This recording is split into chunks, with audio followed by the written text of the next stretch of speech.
has delivered into our hands our enemy, the destroyer of our land, and the one who multiplied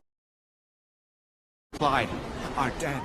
So it happened, when their hearts were merry, that they said, Call for Samson, that he may perform for us.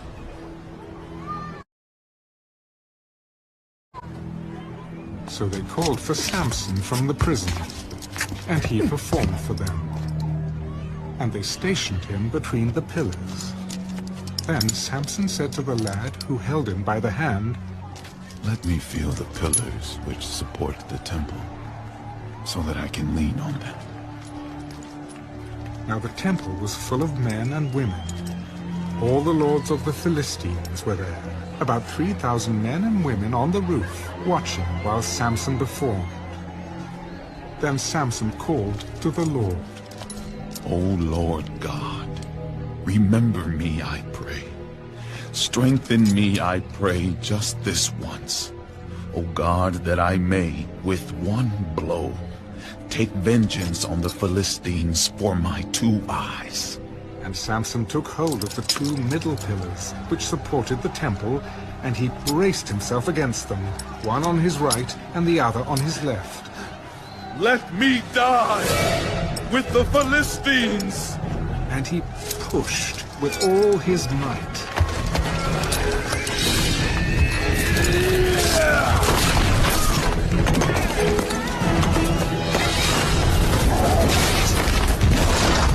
And the temple fell on the lords and all the people who were in it. So the dead that he killed at his death were more than he had killed in his life. And his brothers and all his father's household came down and took him, and brought him up and buried him between Zorah and Eshtaol, in the tomb of his father Manoah. He had judged Israel 20 years.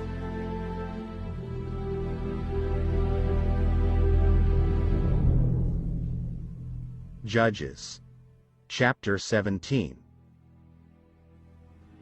Now there was a man from the mountains of Ephraim, whose name was Micah. And he said to his mother, The 1,100 shekels of silver that were taken from you, and on which you put a curse, even saying it in my ears. Here is the silver with me. I took it. And his mother said, May you be blessed by the Lord, my son. So when he had returned the 1,100 shekels of silver to his mother said, I had wholly dedicated the silver from my hand to the Lord for my son, to make a carved image and a molded image. Now, therefore, I will return it to you. Thus he returned the silver to his mother.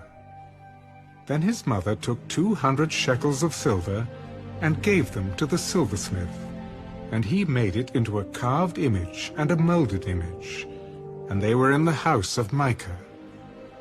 The man Micah had a shrine, and made an ephod and household idols, and he consecrated one of his sons, who became his priest. In those days there was no king in Israel. Everyone did what was right in his own eyes. Now there was a young man from Bethlehem in Judah, of the family of Judah. He was a Levite, and was staying there. The man departed from the city of Bethlehem in Judah to stay wherever he could find a place. Then he came to the mountains of Ephraim, to the house of Micah, as he journeyed. And Micah said to him, Where do you come from? I am a Levite from Bethlehem in Judah, and I am on my way to find a place to stay. Dwell with me, and be a father and a priest to me, and I will give you 10 shekels of silver per year, a suit of clothes, and your sustenance. So the Levite went in. Then the Levite was content to dwell with the man, and the young man became like one of his sons to him.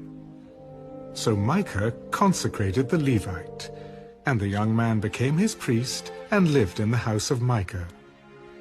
Then Micah said, Now I know that the Lord will be good to me, since I have a Levite as priest. Judges, chapter 18.